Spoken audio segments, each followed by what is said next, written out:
Welcome students of Standard 8th. Today we will learn History, Chapter 2, Europe and India, the remaining part. The points to be taught are Industrial Revolution, Rise of Capitalism, Colonialism, third point, fourth, Imperialism, fifth, the struggle between England and France, and sixth, we have the foundation of the British rule in India. So let us start with the first point, Industrial Revolution. Industrial Revolution in Europe began in the latter half of the 18th century. Some technological innovation began to take place. Technological is the science of industry and innovation is renewing or bringing about a new change in the field of industry in Europe. And goods began to be produced with the help of machines which were powered by steam. So this age of machine began, that is known as Industrial Revolution. Now Industrial Revolution was a transition to new manufacturing process in Europe. Transition means changing process. These transition or change included from hand production method to machine. The cottage industries were replaced by big factories and there were new manufacturing process, iron production process, development of machine tools. All these led to the rise of mechanized factory system. Use of steam power in the same way changes in the Industrial Revolution took place in England first because England has natural resources, suitable climate, water, power. All these reasons, Industrial Revolution started in England at first. Ideas and technology spread to other countries and then spread to other parts of the world. England enjoyed industrial prosperity and came to be described as world factory. Industrial Revolution marked a major turning point in the textile industry. Starting in the middle of 18th century, innovations like flying shuttle, spinning jenny, power loom which made weaving clothes, spinning yarn and thread much easier. Production of clothes became faster and required less time and less human labor. After the invention of steam engine, it was very important invention. James Watt invented the steam engine and steam engine was not only used in the factories or industries to manufacture goods but also on railroad and steamship for transporting. So volume of production, variety of goods, all this gave momentum to Europe economic progress.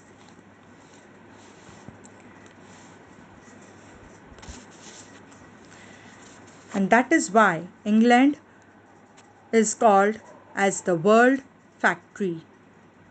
We go to the next point, that is rise in capitalism. Due to industrialization, a new system in society called capitalism arose. Capitalism means economic system, which means production and distribution were privately owned and operated for profit. Capitalism, capital in economy is called the money that is invested in business, either to start a factory, industry, and so on. So here the industrial system mainly depend on private sector and not under the government sector. But the reason behind the rise of capitalism is the Industrial Revolution that too played a very important role in the economy of Europe. And because of that, volume of production of variety of goods increased. in the internal as well as the international trade. Both were expanded, and now they need to secure the new market in the international field.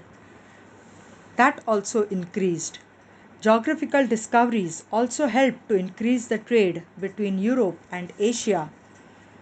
New sea route was discovered and the European traders came forward to trade with the eastern countries, that is the Asian countries like India, for trading. It was not possible to do single-handed. So many traders came together and started trading.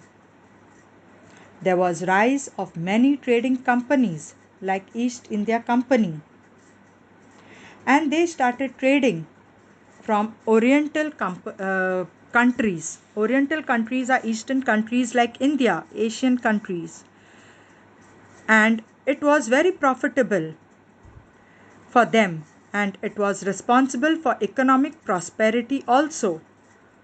Hence, European rulers started giving military protection and trade concession. Trade concession is they used to grant cuts to these trading companies, and all these led to accumulation of wealth in Europe. Accumulation is collection of wealth. This property was used in the form of capital for trade and commerce, which led to rise of capitalist economic system in Europe.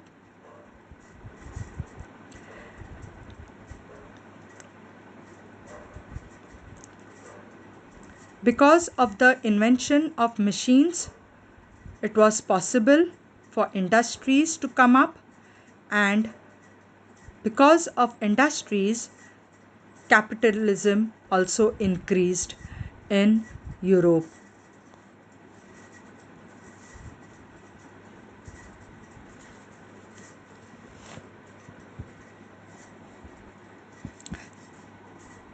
So capital was used for giving a rise to industries which helped them to become rich. We move to the second point, that is colonialism. Colonialism means one country which is powerful makes use or exploits another less powerful country by making it into a colony. So, a powerful country on the basis of economic and military strength occupies another region and establishes its political supremacy. This is known as colonialism.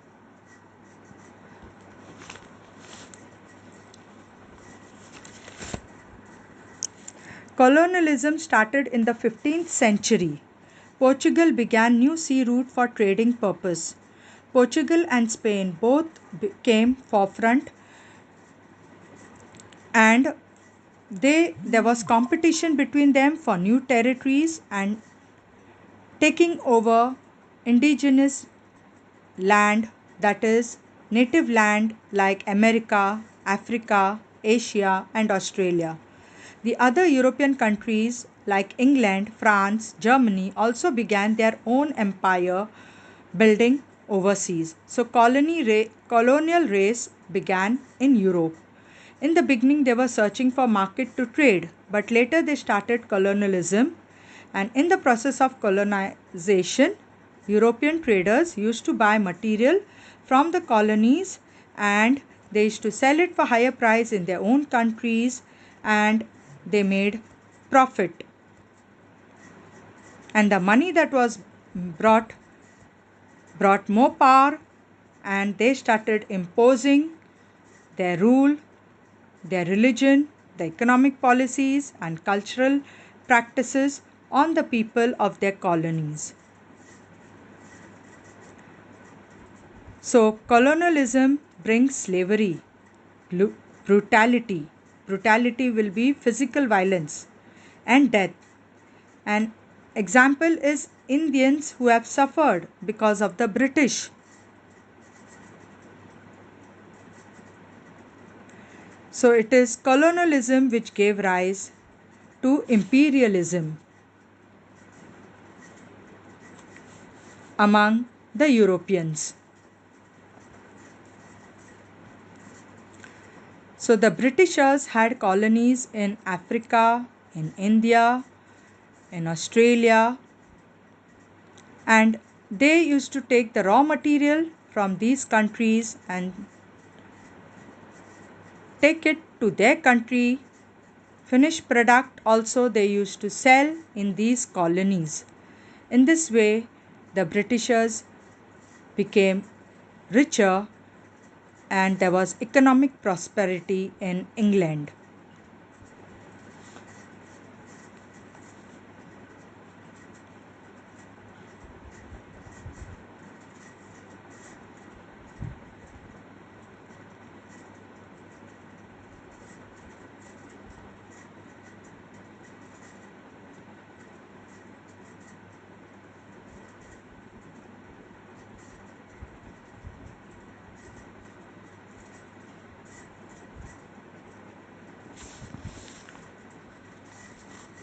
So we move to the next point, that is imperialism.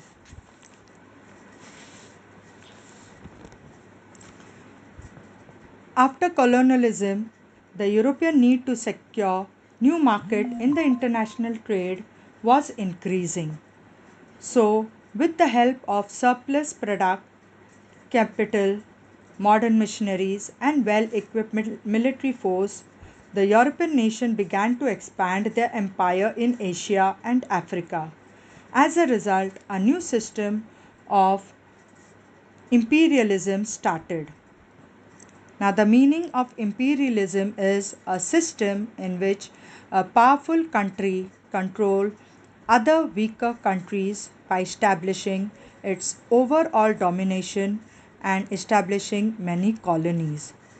Many countries from Asia and African continent fell prey to this imperialist aspiration of the European nation. Colonial countries became poor and the European countries were prospering.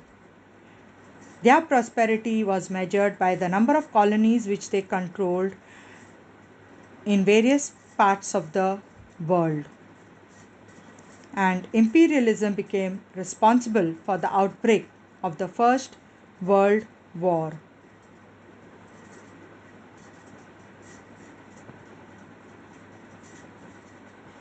So India was also victim of this imperialism.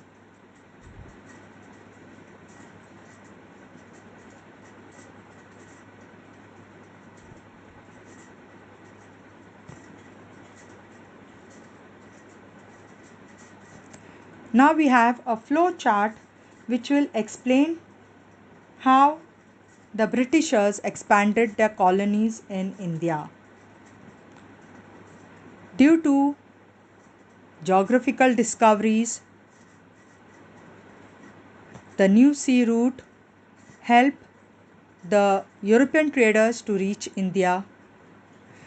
Due to the new inventions of machine, industrial revolution took place, and because of the industrial revolution there was capitalism and colonialism which gave rise to imperialism, and that's how the imperialism of British East India Company in India started by the British. So let us see the next point.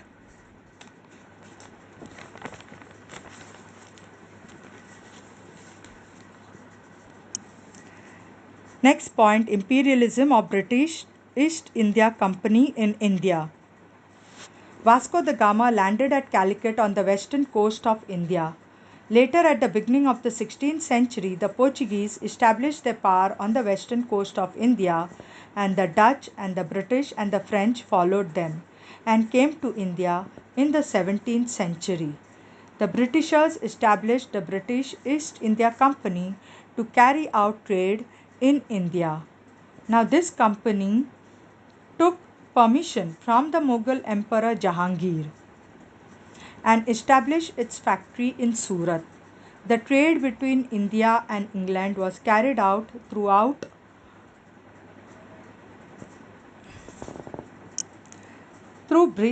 British East India Company. After the death of Mughal Emperor Aurangzeb, the Mughal power in India became weak and their power declined. There was political instability and there was no strong central power in India.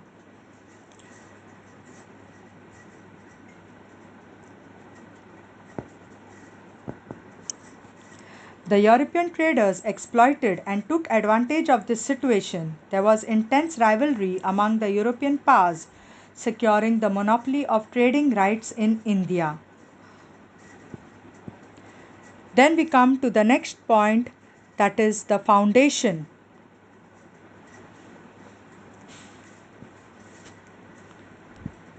Here we have in Europe, the British and French were rivals, and the struggle between British and France started for trade compensation in India.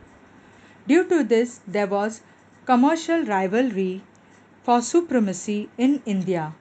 The conflict between the two led to wars. Three wars were fought between them, which is known as the Carnatic War. These wars were fought in Karnataka state, so it is called Carnatic War. In the Third Carnatic War, the Britishers, that is England, finally defeated France. Therefore, there was no strong European competitors for British East India Company in India, and it became easy for the British to lay the foundation of their rule in India. We move to the next point, that is the Battle of Plassey. The Britishers first entered India for the purpose of trade and established their factory in Surat. But Bengal was the first kingdom to be occupied by the British, as Bengal province was one of the most prosperous province in India. The East India Company carried out very profitable trade with this province. In 1756 AD, Siraj-ud-Dawla became the Nawab of Bengal. East India Company officers misused the trading concession obtained from Mughal Emperor in Bengal province. The English built fortification. Fortification means defensive compound or boundary for protection around a factory at Kolkata without the permission of the Nawab. Hence, Siraj-ud-Dawla captured the factory at Kolkata. This created discontent in England. Robert Clive was the British officer.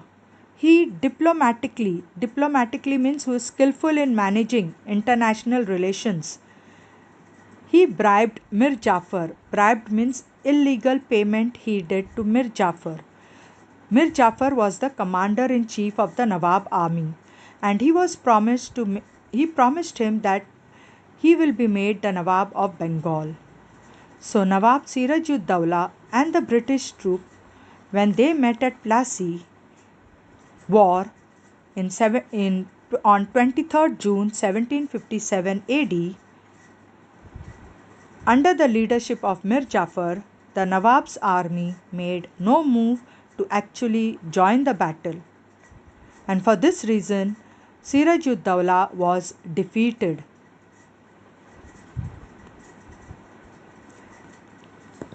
Mir Jafar became the Nawab of Bengal with the support of the British. But later, he started protesting against the British because of the illegal trade, and hence the Britishers,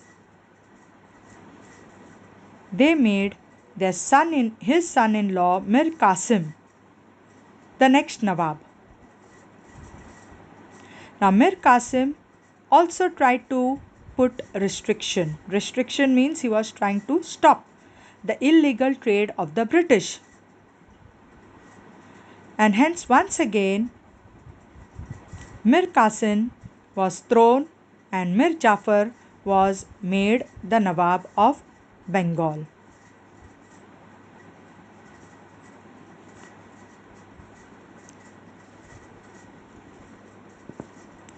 Then we come to the Battle of Buxar. Now the British were interfering too much in the Bengal province. To restrict the activities of the British in Bengal, Mir Qasim, who was the Nawab, Shuja-ud-Dawla, the Nawab of Ayodhya, and Mughal Emperor Shah Alam, who was Emperor of India, they formed an alliance and ran a campaign against the British. Now these three Nawabs, kings, became the allied force against the British. In October 22, on October 22, 1764 AD, the Battle of Buxar was fought by the Britishers against these allied forces, that is, these three kings. But the Britishers, they won the Battle of Buxar, and after this battle, the Treaty of Allahabad was signed. British East India Company, they got the right to collect a revenue. Revenue means tax from Bengal province as per the Treaty of Allahabad.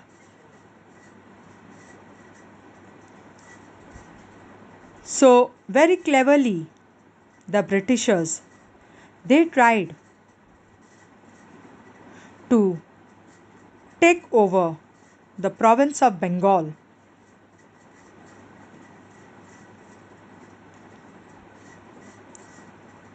And in this manner, the Britishers were successful in laying the foundation of British rule in India in Bengal. So Bengal was a very big province.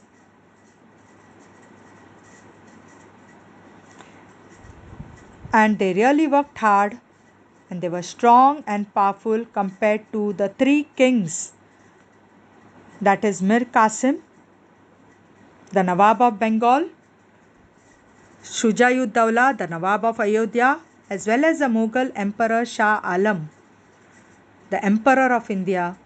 Though three kings came together, yet the Britishers defeated these kings. You can see them on the slide.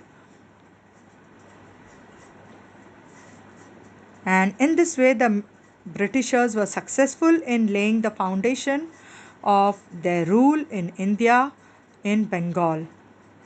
Then we come to the next one, that is British Mysore struggle.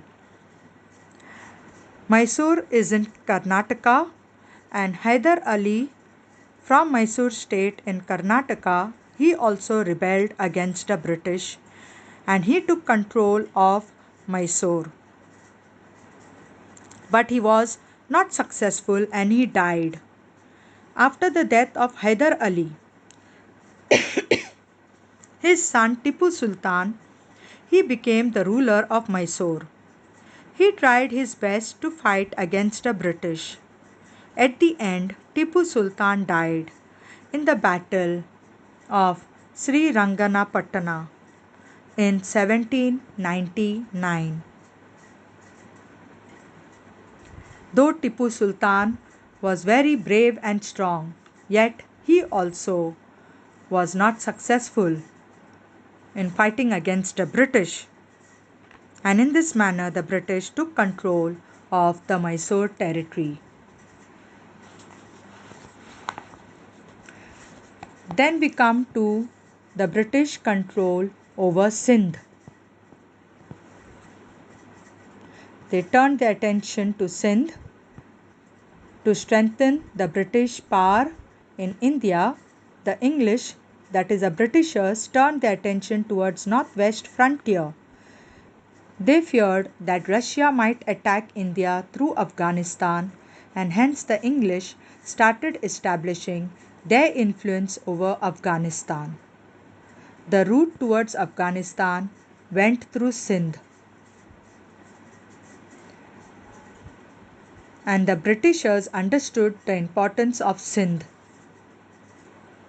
and hence they captured Sindh province in the year 1843. You can see the Sindh province in the map of India, how the Britishers were successful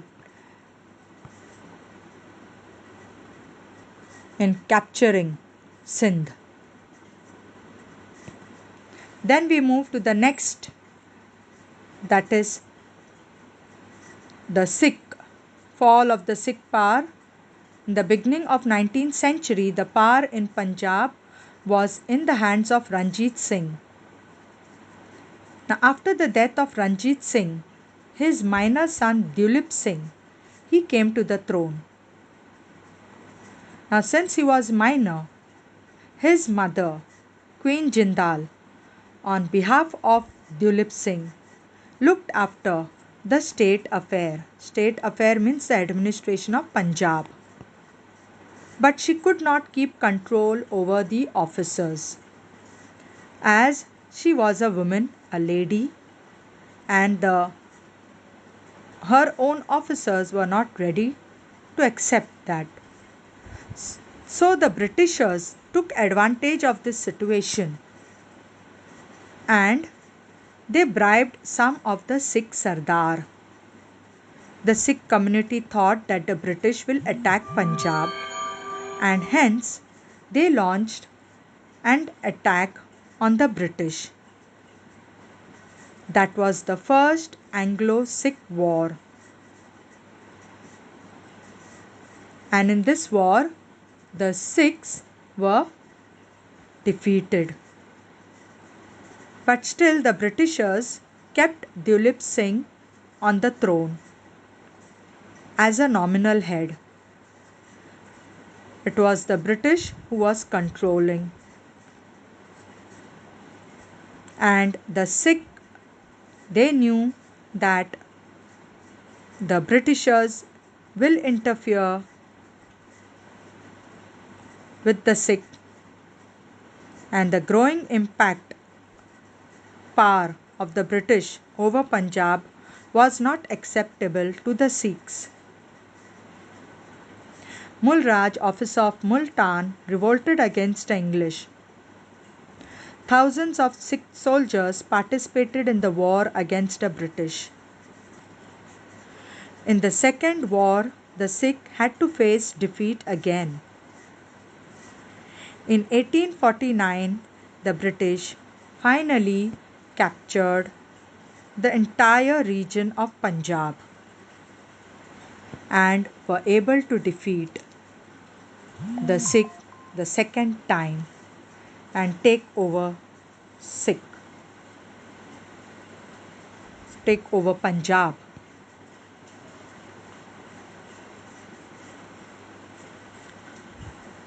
Now in the next chapter, we are going to learn how the Britishers, after strengthening the foundation of rule in India,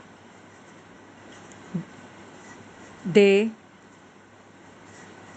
tried to defeat the Marathas, who were very strong, important rulers in India. We will study in the next chapter. Thank you. For your assignment, you will write the answers on page 9 of your textbook exercise.